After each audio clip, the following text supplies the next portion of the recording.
Greetings from Florida Farm Bureau. I am Jamie Gerald, your Ag Policy Director. I would like to personally congratulate you on being selected as a 2018 Advisory Committee member. Your expertise in your certain commodity or issue area are invaluable to Florida Farm Bureau's policy process. We look to you for sound policy of our organization and, more importantly, to implement those on the state and federal levels.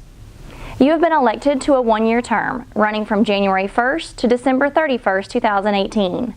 During this year, you will be asked to attend two scheduled meetings, one in the spring and another in the fall. Spring meetings are educational-based and normally include a farm tour or guest speaker.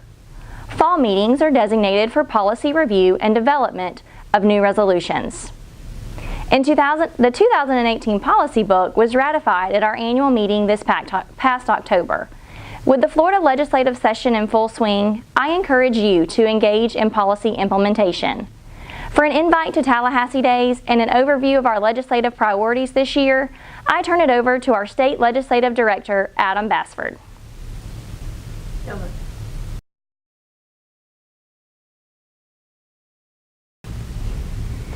Like Jamie said, we depend on our members not only to develop our policy, but also to implement it. That's why we need you to be at Florida Farm Bureau Days in Tallahassee on January 30th, so that you can have your voice heard. We've got a Florida Ag Strong agenda that we're trying to promote this year, and we need you to be a part of it. A lot of what we're doing revolves around recovering from the hurricane. Hurricane Irma came through last September and really had a devastating impact. So we're trying to do things like get some sales tax cuts and some other measures that both help recover from this last year's hurricane and prepare us better for the next time a hurricane comes. We're also working very hard to work on some programs that the Department of Agriculture had funding cut for last year. One of those is incredibly important to a lot of us, and that's Fresh from Florida. Florida markets its produce better than any other state in the world, and that program has been cut. We need to get that funding back up so we can continue to market our produce around the world, and that's going to be great.